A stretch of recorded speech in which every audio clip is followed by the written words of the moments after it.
नमस्कार, देश देशांतर में आपका स्वागत है। मैं हूं श्याम सुंदर। असम के कोकराझार जिले में फिर से सांप्रदायिक हिंसा हुई है और वहां सेना को बुलाना पड़ा है। ताज़ा हिंसा में अब तक 10 लोग मारे जा चुके हैं और कई लोग घायल हुए हैं। इस मामले में सबसे बड़ी चिंता की बात यह है कि जुलाई अगस्त में हुई हिंसा के बाद 4 लाख से ज्यादा लोग बेघर हुए थे। उनकी वापसी अभी तक नहीं हो पाई थी और ताज़ा हिंसा इस काम को और मुश्किल बना सकती है। जुलाई अगस्त में हुई हिंसा के लिए राज्य और केंद्र के बीच समन्वय का सवाल भी उठा था, लेकिन महीनों बाद भी अगर राज्य में सांप्रदायिक हिंसा पूरी तरह से काबू ना आ पाए तो आखिर इसके लिए कौन जिम्मेदार है? क्या ये सिर्फ कानून व्यवस्था का मामला है? चर्चा के लिए आज हमारे साथ कई खास मेहमान मौजूद हैं। स्टूडियो में हमारे साथ मौजूद हैं कल्याण बरुआ, वरिष्ठ पत्रकार हैं। इसके अलावा नीलाभ मिश्रा जी वरिष्ठ पत्रकार हैं, आसाम अभी कुछ दिन पहले होके आए हैं। इसके अलावा जाने माने सामाजिक कार्यकर्ता हर्ष मंदर साहब भी हमारे साथ जुड़े हुए हैं और एजीपी के सांसद कुमार दीपक दास जी भी हमारे साथ इस शो में जुड़े हुए हैं। कुमार दीपक दास जी, आप ही से चर्चा की शुरुआत करते हैं। एक बड़ा टास्क था राज्य सरकार के सामने के जो 4 लाख लोग बेघर हुए थे जुलाई अगस्त में जो हिंसा हुई थी, वो रिलीफ कैंप्स में रह रहे थे, उनकी वापसी नहीं हो पाई थी। अभी भी लाखों लोग रिलीफ कैंप्स में रह रहे थे। अब फिर से जो नए सिरे से हिंसा की खबरें आ रही हैं, ये काम बेहद मुश्किल हो गया है। अब ऐसा है, ये जो असम का प्रॉब्लम है ये काफ़ी नाजुक प्रॉब्लम है। गवर्नमेंट जो असम में है, तरुण गोगोई की जो गवर्नमेंट है, एक गवर्नमेंट में इसको टैकल करने का पूरा फेलियर हो गया। इसमें क्या है, वहाँ में लॉ एंड ऑर्डर सिचुएशन का जो प्रॉब्लम है, ये seriously they are not taking it seriously and that makes the problem acute. So what is going in the BTAD area? The BTAD area, there are so many people, those who are of various community and caste. But main problem is that this implementation of Assam Accord, and second one is illegal arms. So government is not taking to implement the Assam Accord because the foreign nationals, these prevail in the area. They are not being reported, not been they have been deleted or they have been identified. But what is the problem? Another problem is that the illegal arms. There is बहुत सारे illegal arms विभिन्न जन जो वहाँ में है, वहाँ में जो सशस्त्र जो ग्रुप थे जी, उसके पास है और कोई आम आदमी के भी पास है। तो कुल मिला के कुमार दीपक दास जी, आप ये कह रहे हैं कि असम में जो हिंसा हुई है उसके कारण जो है वो बहुत पेचीदा हैं और राज्य सरकार को की जहां जिम्मेदारी है कि वो सांप्रदायिक हिंसा से जो बेघर लोग हुए हैं उनको उनका रिहेबिलिटेशन करे, साथ साथ जो इश्यूज हैं उनको एड्रेस किया जाए अगर वहां पर एक स्थायी शांति लानी है। मैं लौटूंगा आपके पास। हर्ष मंदर साहब, आपके पास आना चाहेंगे। जुलाई अगस्त में हिंसा होती है, उस वक्त में राज्य सरकार ये कहती है कि केंद्रीय बल समय पर नहीं भेजे गए। केंद्र की तरफ से ये कहा गया कि शायद राज्य का प्रशासन सही समय पर कॉल नहीं ले पाया, लेकिन महीनों बीत जाने के बाद भी जब लाखों लोग रिलीफ कैंप में हैं, उनको वापस घर भेजने की जिम्मेदारी थी राज्य सरकार की। लेकिन खबर इस तरह की आती है कि पिछले करीब 8-10 दिन से वहां पर लगातार हिंसा का दौर चल रहा है और कर्फ्यू लगाना पड़ता है, सेना वापस बुलानी पड़ती है। किस तरह से देखते हैं, कैसे इसके लिए अगर जिम्मेदारी फिक्स करने की बात हो तो किसको आप जिम्मेदार मानेंगे? देखिए, असम की जो समस्या आज है, मैं समझता हूं कि एक्चुअली बहुत सारे अलग अलग लोग जिम्मेदार हैं। असम की समस्याओं की जटिलता यह है कि दोनों ग्रुप्स जो आज आपस में लड़ रहे हैं वो दोनों माइनॉरिटीज हैं। It's not a majority minority, दोनों अपने अपने तरीके से वंचित हैं। उनकी जायज़ समस्याएं हैं। बोडो लोग नहीं चाहते हैं, उनका एक अस्तित्व है, वो मूल निवासी है वहाँ के, उनका अपना संस्कृति है, उनकी ज़मीनें हैं, उनको वो मतलब अपने पास रखना चाहते हैं। और जो ये बंगाली मुस्लिम हैं, वो भी पूरे जो अगर निष्पक्ष तरीके से देखें तो लगभग 90% उनमें से जायज़ तरीके से, लीगल तरीके से आए हैं, लेकिन सबको नाजायज़ कहा जा रहा है। फिर एक हिंसा का वातावरण जहाँ पे लोगों के पास इलीगल आर्म्स हैं। सरकार दृढ़ता से लोगों को डिसआर्म नहीं कर रही है। और फिर जो रिलीफ कैंप्स में लगभग 4-5 लाख लोग थे, उनको लौटने के लिए शर्तें रखी गई कि वो अपने मतलब सिद्ध करें कि वो जायज़ तौर पे लौटे जा रहे हैं। ये एक लोकतंत्र में संभव नहीं होना चाहिए कि जो लोग चाहे आप हिंसा से लोगों को घर से बेघर करें और फिर आप शर्तें रखें उनके लौटने के लिए। मतलब सरकार को साबित करना पड़ेगा वो इस देश के नागरिक हैं कि हम हर हालत में नागरिक हैं। बिल्कुल बिल्कुल। और सबको बराबर का संरक्षण देना जरूरी है। मैं समझता हूं कि इसमें जो कमजोरी एक नैतिक कमजोरी है। मैं कई बार गांधी जी के बारे में सोचता हूं ऐसे वक्त पे कि नैतिक बल के साथ हमारे नेता सामने आए और जो सही है, जो न्यायपूर्ण है, वो सबके लिए करें। इस तरह की नैतिक साहस हमारे नेतृत्व में जरूरत है अगर इस समस्या का हल होना चाहिए। नैतिक साहस शायद आसाम में नहीं दिखाया जा रहा है। नीलाभ मिश्रा जी, जो हर्षमंदर साहब कह रहे हैं, कहीं ना कहीं हिंसा, सांप्रदायिक हिंसा हुई, क्विक फिक्स, कुछ सॉल्यूशन ढूंढने के फौरी तौर पर, और कहीं ना कहीं जो नैतिकता की बात कर रहे हैं उसकी कमी साफ तौर पर नजर आती है। आमतौर पर राजनीतिक नफा नुकसान का जमा घटा करना शुरू कर देते हैं, और उस वक्त की जो जरूरत है, जिस तरह से ठोस फैसले लेने की जरूरत है, वो आसाम में भी नजर नहीं आ रहा है। देखिए, यह सही है कि आसाम की समस्याएं जटिल हैं, लेकिन यह भी सही है कि इस बीच 3-4 महीने का मौका मिला। इस मौके को गंवा दिया गया। यह मौका ऐसा था जब इतने दिनों तक शांति थी और अंदर अंदर तनाव था, यह सबको मालूम है। उस समय वह नैतिक पहल होनी चाहिए थी सरकार की, प्रशासन की, जिस नैतिक पहल की बात हर्षमंदर कर रहे हैं। लेकिन वह मौका पूरी तरह गंवा दिया गया और उल्टे उस मौके में राजनीति ढूंढी गई। असल में मसला वहाँ सिर्फ राजनीति का नहीं है। असम में या उत्तर पूर्व में हिंसा का एक अर्थशास्त्र भी विकसित हो चुका है। हिंसा की एक पॉलिटिकल इकोनॉमी है जो भ्रष्टाचार पर, अगर आप सरकारी स्कीमों में देखें तो भ्रष्टाचार भी वहीं सबसे ज़्यादा है। और आपको दिखाया जाएगा कि अनाज पूरा का पूरा उठाया जा रहा है, लेकिन अनाज पहुंचता कहीं और है।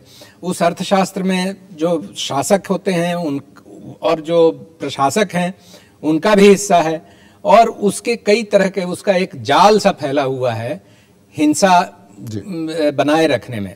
और अगर हथियारबंद समाज है, हथियारबंद समाज होने के कुछ ऐतिहासिक कारण हैं, वहाँ कुछ ऐतिहासिक समस्याएं हैं जिनकी तरफ हर्षमंदर ने भी इशारा किया कि बोडो लोगों की अपनी एक शिकायत है। मान लीजिए अगर सिर्फ उसी इलाके की, अभी कोकराझार धुबरी की बात करें, और जो बाहर से लोग आ रहे हैं उनके भी अपनी कंपल्शंस हैं, उनके अपने। और दो तरह की अर्थव्यवस्था मिलती है। एक अर्थव्यवस्था जो है स्थानीय, मतलब जिसको कहते हैं सेटल्ड एग्रीकल्चर की, और एक अर्थव्यवस्था जो एक ट्राइबल और पारंपरिक एग्रीकल्चर की है। उस दोनों के अपने कॉन्ट्रडिक्शन है वहाँ, जो लंबे समय में हल होने चाहिए थे, नहीं हुए। और आबादी की समस्या है जिसकी वजह से अगर बांग्लादेश से भी माइग्रेशन होता है तो वह हो रहा है। वहाँ निर्धनता की समस्या है। कुछ समस्या पूरे उस इलाके के जितने देश हैं उनको सामने रख के अब यह भी साफ होता जा रहा है हल करनी पड़ेगी। भारत है, बांग्लादेश है, बर्मा है, जहाँ से रोहिंग्या लोगों की वजह से कितना पिछले तनाव के दौरान कई सारे विस्फोट हुए, जैसा आपने देखा होगा।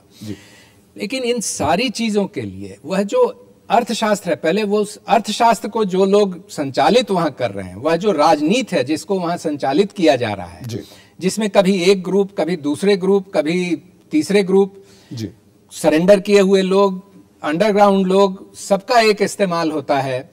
सबके फिर अपनी कुछ वास्तविक शिकायतें हैं, कुछ तो वास्तविक दुख कह रहे हैं कि इसके पीछे एक क्रिमिनल कॉन्स्पिरेसी भी है बाकायदा। एक कॉन्स्पिरेसी, मतलब वो हो सकता है सोची समझी न हो, पर एक कॉन्स्पिरेसी समाज में रची बसी हुई वहां और वो काम करती है। वहां मैं एक पब्लिक हियरिंग में गया था, एक जन सुनवाई, वहां हमारे कुछ मित्र हैं, उन्होंने ये भोजन के अधिकार को लेकर एक जन सुनवाई उसी इलाके में की थी, बोडो इलाके में जी। और वहाँ ये सिर्फ आज की तारीख में बंगाली मुसलमानों और बोडो लोगों का नजर आ रहा है, कल की तारीख में यह संथालों और बोडो लोगों का नजर आ सकता है जी। जो तो अगर गार्डन में कॉम्प्रिहेंसिव अप्रोच अपना के अगर आप समग्र तरीके से प्रॉब्लम को अप्रोच नहीं किया गया तो समस्या और विकराल हो सकती है। कल्याण बरुआ, आप किस तरह से देखते हैं कि जिस तरह से नीलाभ कह रहे हैं कि बीच में जो 2-3 महीने का समय मिला वो सरकार ने गंवा दिया, सही कदम नहीं उठाए?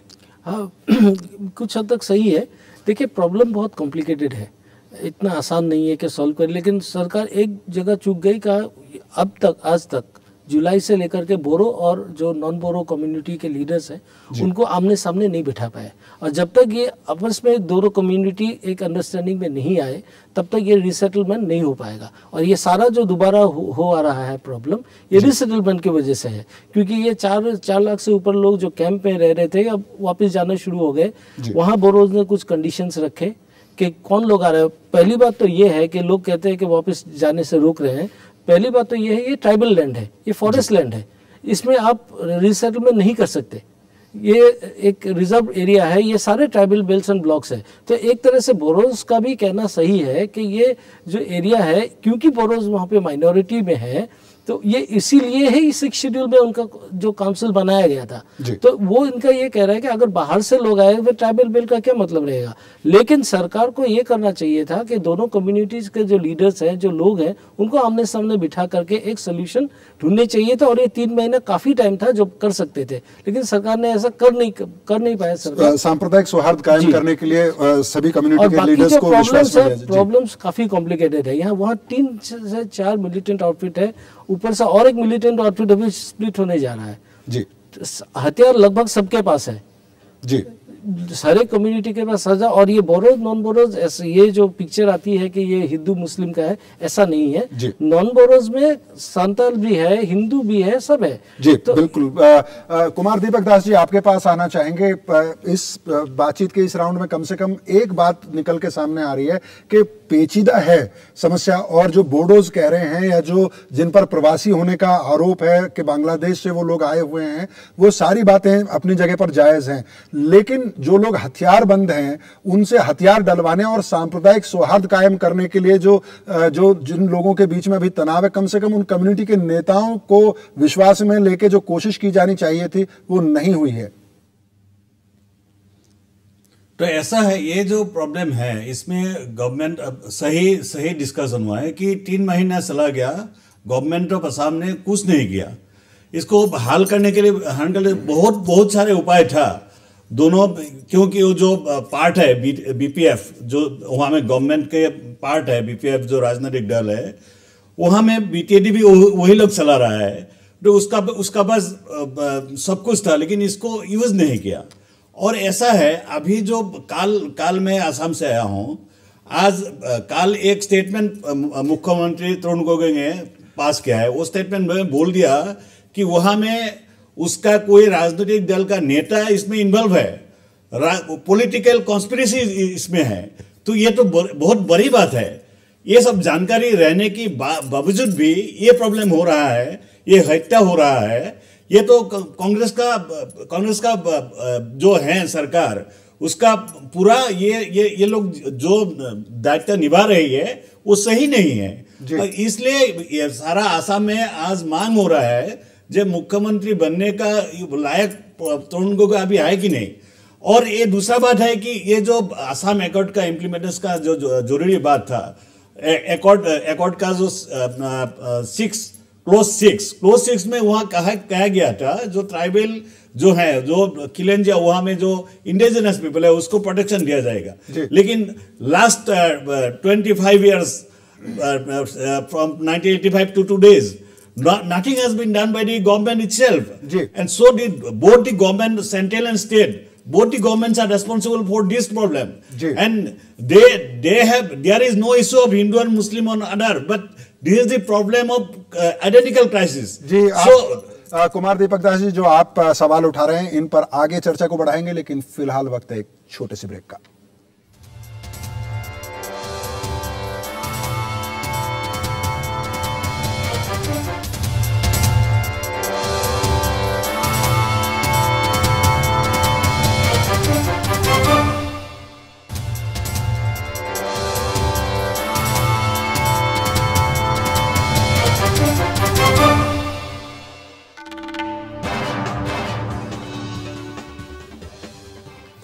ब्रेक के बाद एक बार फिर आपका स्वागत है। आज हम चर्चा कर रहे हैं आसाम में जो हिंसा फिर से भड़की है, आखिर उसके लिए कौन जिम्मेदार है।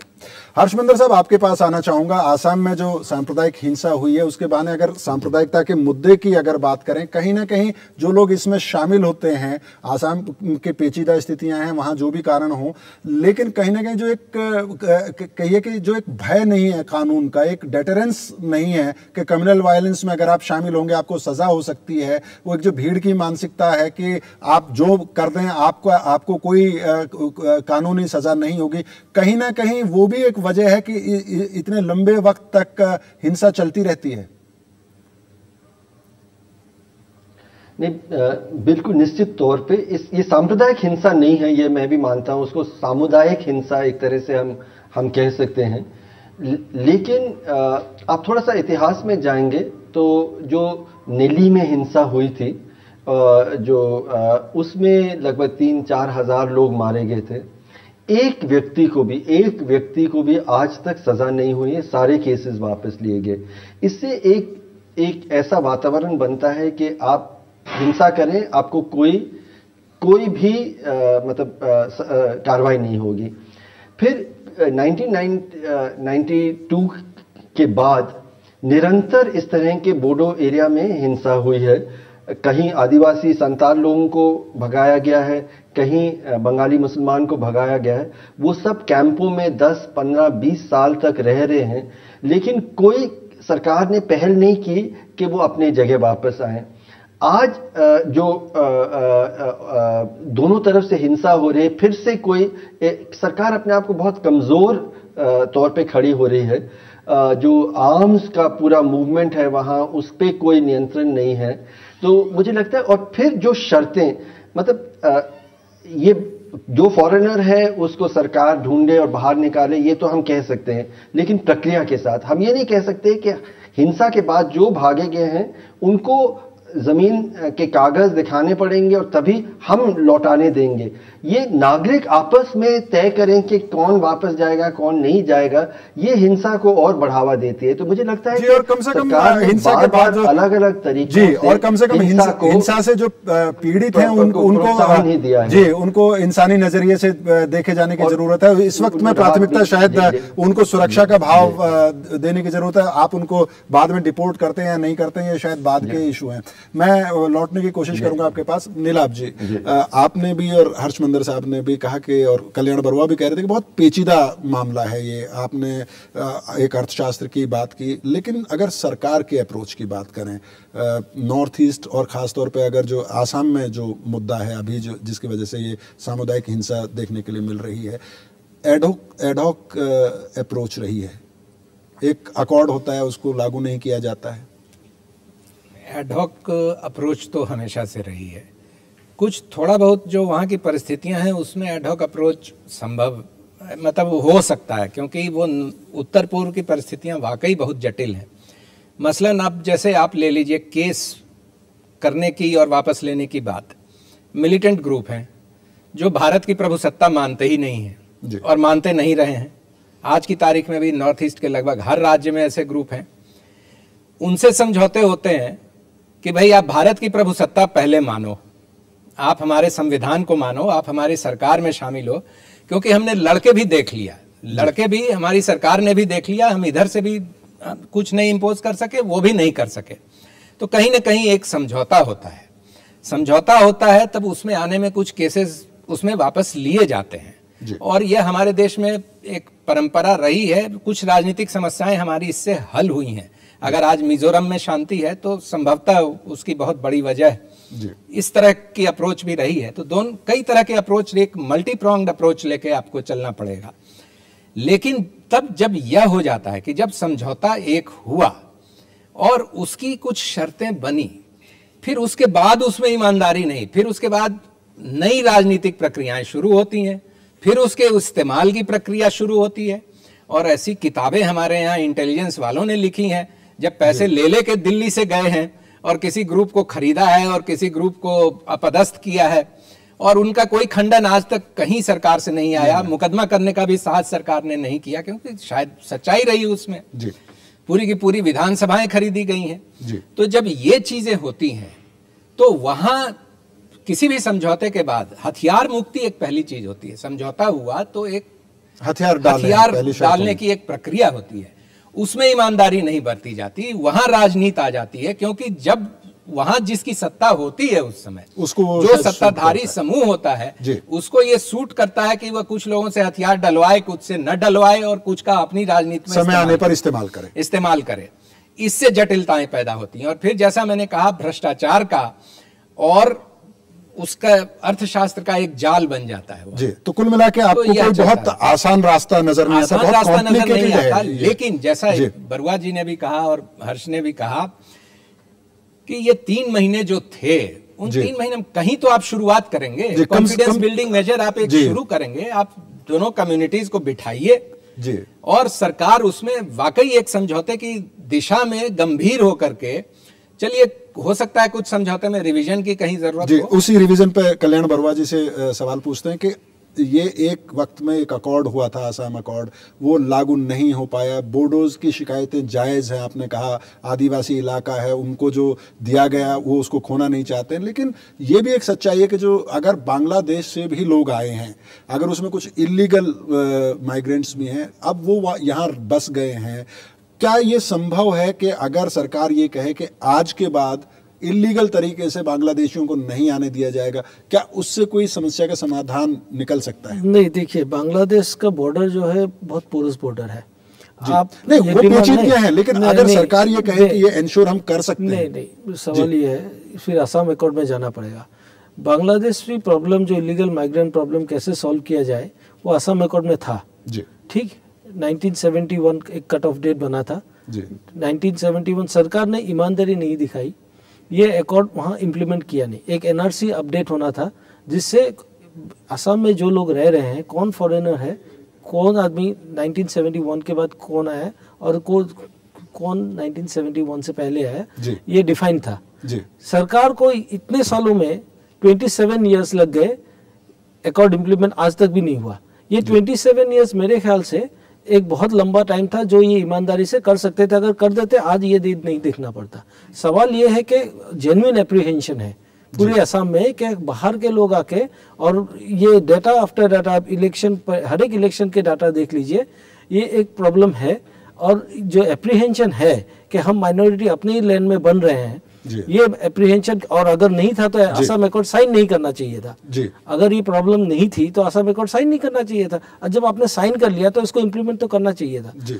अब जाकर के जो 27 ईयर्स बाद इम्प्लीमेंट करना चाहिए था। कल्याण बरुआ जी, कार्यक्रम का समय खत्म हो रहा है, कुमार दीपक दास जी के पास चलते हैं आखिरी टिप्पणी के लिए। कुमार दीपक दास जी, इसमें कोई शक नहीं है कि ये समस्या बहुत पेचीदा है, एक कॉम्प्रिहेंसिव अप्रोच की जरूरत है। आसाम अकॉर्ड हुआ, उसमें आइडेंटिफाई किया गया प्रॉब्लम, उसका सॉल्यूशन भी आइडेंटिफाई किया गया, लेकिन वो उस वक्त वो लागू नहीं हुआ। उसके बाद जो आज जहां पर हम खड़े हुए हैं, क्या ये संभव है कि नई शुरुआत की जाए और अगर सरकार ये भरोसा दे कि आज के बाद कोई इलीगल तरीके से कोई नागरिक विदेशी यहाँ पर नहीं आएगा और सबके हकों की रक्षा की जाएगी, चाहे वो बोडोज हो चाहे वो बंगाली मुसलमान हो, तो क्या रास्ता वो निकलता हुआ आपको नजर आता है? क्योंकि इससे पहले भी हमने देखा, ये अनुभव बताता है कि कई सारे ऐसे मसले हैं कि जब कहा जाता है कि सीमाएं दोबारा से नहीं खींची जा सकती हैं, वैसे ही शायद लोगों को वापस डिपोर्ट करना उतना आसान काम नहीं होगा, बहुत व्यवहारिक बात नहीं होगी।